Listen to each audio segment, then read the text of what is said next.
Salut à tous, c'est Alex Molik. J'espère que vous allez bien les amis et que vous êtes prêts pour une nouvelle vidéo de la Minute Actu. Mine de rien, on en est déjà au 20e épisode. Alors, avant de passer à la vidéo, comme souvent, 2-3 trucs. Tout d'abord, merci d'exprimer votre soutien continu à chaque vidéo, franchement, ça me donne la patate. Ensuite, merci à tous ceux qui nous rejoignent sur le groupe Facebook. Ça commence petit à petit à prendre forme. Le lien est dans la description. Après, sur le groupe, vous avez été très nombreux à me demander pourquoi vous ne pouviez pas poster. Eh bien, pour plusieurs raisons, somme toute assez simples. Déjà, il faut que je pose des règles de base et que je les fasse connaître, car sinon tout le monde poste quand il veut, ce qu'il veut, et c'est très rapidement le bordel. Moi, j'aime pas le bordel. Ensuite, vu qu'il y a pas mal de nouveaux arrivants, faut pas que ça bouge trop vite non plus, hein. Faut pas déstabiliser. Faut pas qu'il y ait 15 publications à la minute comme sur Twitter. Enfin, car j'aimerais choisir 2-3 modérateurs pour m'épauler dans tout ça. Et j'aimerais contrôler un peu et observer tout ça pendant un certain temps. Enfin bref, aujourd'hui, dans la Minute Actu, on va parler Actu. Au programme, Senatour, Divo, Project One, c'est parti.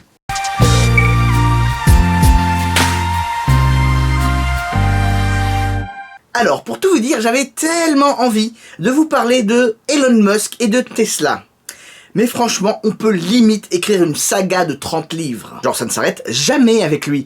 Entre ses sous-marins, ses fusées, Tesla, ses coups de sang contre les journalistes spécialisés. Le mec fait tout le temps parler de lui. Mais Tesla, ça en est où d'ailleurs? Là aussi, on pourrait en parler pendant des heures. Mais le fait est que je me suis imposé un rythme d'une vidéo tous les 2 jours.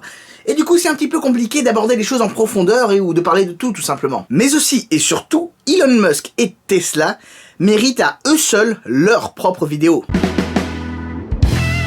Saviez-vous que Mercedes-Benz chercherait à lutter contre la spéculation sur ses Project One? En effet, il semblerait que le constructeur allemand ait adopté une stratégie similaire à celle d'autres grands constructeurs, par exemple Ford ou Ferrari, en matière de supercar tout du moins. Allez voir ma petite vidéo Parlons-en dédiée à ce sujet juste ici. Il y aura donc chez Mercedes ces fameux contrats de lock-in qui interdiront aux futurs propriétaires de vendre leurs véhicules pendant un certain laps de temps. Franchement, je trouve ça étrange que l'on en parle maintenant, ou tout du moins que l'info sorte maintenant. Et ce pour 2 raisons. Déjà car, de nos jours, ça me semble tellement logique qu'il y ait ce genre d'obligation dans ce genre de contrat pour ce genre de voiture. Enfin, ça ne choque plus personne. Ensuite, car, à ma connaissance, les 275 exemplaires de la Mercedes Project One ont tous déjà été vendus. Donc, les principaux intéressés sont théoriquement déjà au courant. Car au final, la vraie question est de savoir comment tu contrôles tout ça et quelles sont les sanctions en cas de non-respect.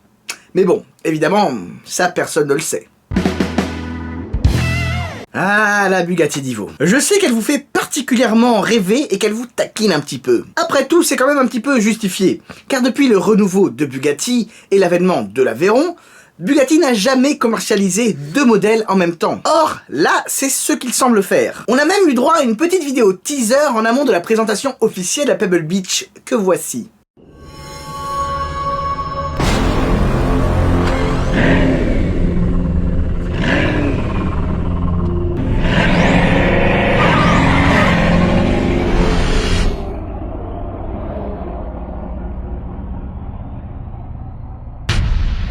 Waouh. Bon, déjà, on entend le son du moteur. Cool. Mais perso, je m'en fous. C'est pas dans ces conditions que tu apprécieras quoi que ce soit. Mais sinon, on remarque tout de suite que les feux arrière sont très différents de ceux d'une Chiron. En effet, la Bugatti Chiron possède pourtant le plus grand bandeau lumineux arrière de phare à phare, ou un truc dans le genre. Alors que là, ça semble plus filamenteux.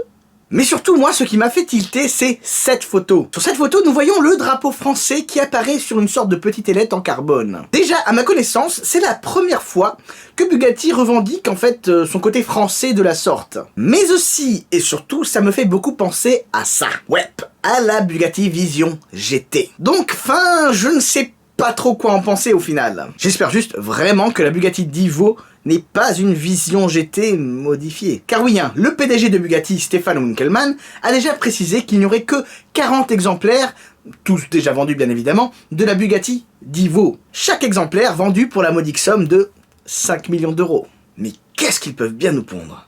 Enfin bref, rendez-vous pour la Car Week le 24 août. Et j'espère que je vais pouvoir vous pondre une vidéo à ce moment-là. Va falloir que je sois au taquet. Tiens, au fait, est-ce que vous vous souvenez dans l'épisode 18 de la Minute Actu, où je vous parlais de cette McLaren Senna complètement unique? Eh bien, figurez-vous qu'il s'agit de la McLaren Senna châssis 001. Donc, théoriquement, la première produite. Quoique, pas la première livrée. Car en effet, MSO a passé plus de 600 heures à bosser dessus. Le châssis 001 reprend la livrée de la Bugatti l'or blanc, mais en l'adaptant un petit peu à sa sauce. Car en effet, certains l'ont remarqué, d'autres pas du tout, mais le motif sur le capot avant est différent, voire familier. En effet, il s'agit du circuit d'Interlagos au Brésil. Ayrton Senna, tout ça. Il y a même la signature du pilote brésilien sur les portières.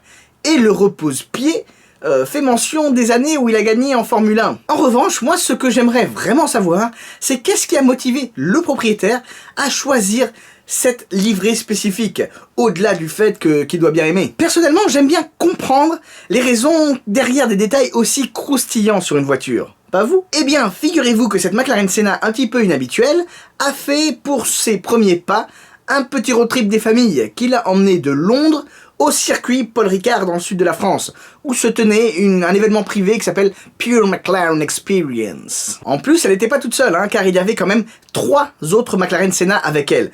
Mais bon, c'est vrai que quand tu les mets à côté, elles font presque banales. Il y avait également une McLaren 600 LT avec eux d'ailleurs. Mais je sais pas pourquoi, mais ça m'a troué le cul de la voir avec eux, alors que, elle a été présentée il y a même pas 2 mois, j'ai l'impression. Bon allez, on va finir sur une sorte de news qui me fait légèrement sourire. D'ailleurs, petit spoiler, je vous prépare des vidéos assez longues sur Koenigsegg et Pagani. Du coup, vous allez comprendre un petit peu plus tard pourquoi ça me fait un petit peu rigoler. Mais en gros, avec Pagani, j'ai l'impression qu'on a eu droit à environ 30 dernières Honda. Donc du coup, là, quand on me parle de dernière Huayra, eh bien, permettez-moi d'être dubitatif. En tout cas, celle-ci s'appelle la Pagani Huayra l'Ultimo, soi-disant la dernière des 100. Qu'est-ce qu'elle a de si spécial? Bon, déjà, vu que c'est soi-disant la dernière, elle a des éléments de carrosserie spécifiques, comme le bouclier avant, par exemple. Mais surtout, c'est sa livrée qui fait beaucoup jaser. Même si vous ne suivez pas trop la F1, vous aurez très certainement reconnu la livrée des Formule 1 Mercedes. Une sorte de gris vert un peu genre Mercedes Petronas quoi. Je trouve ça marrant et un petit clin d'œil sympa, surtout lorsque tu sais que la Pagani Huayra est animée par un moteur Mercedes AMG. Après, personnellement, moi je trouve ça un petit peu too much, notamment au niveau des jantes avec liseré. C'est bien une voiture d'américain ça. Enfin, c'est vrai, les Américains ont cette fâcheuse habitude de te sortir des jantes complètement pourri, alors que les voitures n'avaient rien demandé. Vous vous souvenez tous des jantes vertes sur la McLaren P1 dans l'épisode 18 de la Minute Actu? Bref, voilà, cet épisode est désormais terminé. Merci à vous de l'avoir regardé jusqu'au bout. J'espère vraiment que cette vidéo vous aura plu. D'ailleurs, si c'est le cas, n'hésitez pas à me lâcher un petit pouce bleu, un petit like ou même un commentaire. Et mieux, un partage, car mine de rien c'est vachement important pour le référencement de la chaîne. On s'abonne sur YouTube et on n'oublie pas le groupe Facebook. Et surtout, n'oubliez pas, on n'a peut-être pas la même voiture, mais on a la même passion. Sur ce, je vous dis à très bientôt. Ciao ciao.